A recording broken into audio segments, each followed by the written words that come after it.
원인과 결과는 빨대의 입구와 출구와 같다. 둘로 보이는 하나의 구멍이다. 그것은 시간과 거리에 의해서 지연됐을 뿐 본래 하나다. 중세 사람들은 지구가 평평하여 세상 끝에 도달하면 지옥으로 떨어진다고 생각했다. 끝과 끝으로 보면 언제나 양극단이 존재하는 것처럼 보인다. 다만 끝과 끝이 맞물려 이어진다는 사실은 얼마 지나지 않고 밝혀졌다. 그들이 끝이라고 생각했던 곳은 처음으로 이어졌다. 2차원에서는 불가능한 끝과 처음이 같다는 모순이 3차원에서는 가능해진다. 같은 방향으로만 이동해도 언젠가 제자리를 찾을 수 있다는 모순이 사실되니 사실상 얼마나 많은 것들이 다른 차원으로 생각해야 볼 수 있는지 알게 된다. 얼마나 획기적인가 사고방식인가. 차원을 넓게 생각한다는 것은 왼쪽으로만 이동했는데 오른쪽으로 이동할 수 있는 개념. 차원을 넘어서는 사고가 더 넓은 세상을 보게 한다.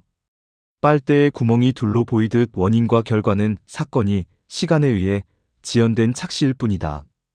파동이냐 입자냐 죽은 고양이와 산 고양이가 중첩되는 이런 모순은 수학으로도 이미 확인되지 않는가. 양자역학은 당최 이해가 되지 않는다라는 물음에 우주는 당신을 이해시키기 위해 존재하는 것이 아니오라는 답이 떠오른다. 30대 중반이 되면서 가장 중요하게 생각하는 단어는 사필귀정이다. 결국 모든 것은 정으로 돌아간다. 방법은 모른다. 그냥 그렇다. 오른쪽을 던진 공은 반드시 오른쪽으로 날아간다. 다만 차원을 더 넓게 보자면 오른쪽으로만 던져도 지구적 입장에서는 왼쪽에 더 가까이 가는 셈이다. 다시 말해서 오른쪽으로 던지던 왼쪽으로 던지던 그것은 오른쪽으로 가고 있다고 볼 수도 있고 왼쪽으로 가고 있다고 볼 수도 있다. 중요한 것은 결국은 도달한다는 믿음이다.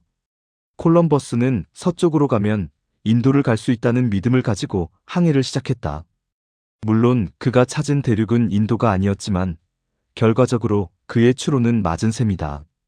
동쪽에 있는 인도를 만나기 위해 서쪽으로 향하는 바보스러움이 때로는 황당한 개념일 수 있다. 그러나 그것은 시간에 의해 지연된 착시를 만들어낼 뿐이다. 결과는 같다.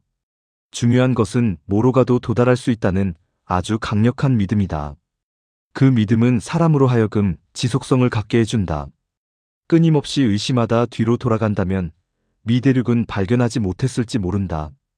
그곳이 반드시 그곳에 있다는 강력한 믿음만이 의심 없이 앞으로 나아가도록 돕는다. 그리고 거기에는 시간이라는 방해물이 반드시 가로막는다. 시간은 믿음이 없는 자에게는 커다란 방해물이지만 믿음이 있는 자에게는 경쟁자를 걸러주는 필터 역할을 해준다. 토끼와 거북이 경주를 떠올려보면 그렇다. 이 경기에서는 토끼는 승리 거뒀다. 다만 토끼의 수명은 5년, 거북이의 수명은 120년이라는 점을 감안하면 거북이의 승리라고 볼 수도 있다. 토끼에게 거북이와의 경기는 인생의 가장 큰 이벤트 중 하나였을 것이다. 다만 거북이에게 토끼와의 경주는 이미 기억도 나지 않을 만큼 시기 지난 패배에 가깝다. 다시 말해서 인공지능의 승부와 같이 거북이는 더 오래 살아감으로써 토끼라는 경쟁자를 시간으로 필터링했다. 대략 거북이가 10살이 된 해에 토끼라는 경쟁자는 사라지고 존재하지 않는다. 두서없이 쓰고 마무리 짓는 글이지만 그렇다. 시간이라는 무서운 장벽은 내가 넘어서는 순간 경쟁자 수백을 걸고 넘어뜨리는 필터가 되어준다. 빨대의 입구가 출구와 정확히 하나로 연결되어 있다는 강력한 믿음이 있다면 그 믿음에 맡기고 시간을 따라 계속해서 하던 일을 진행하면 된다.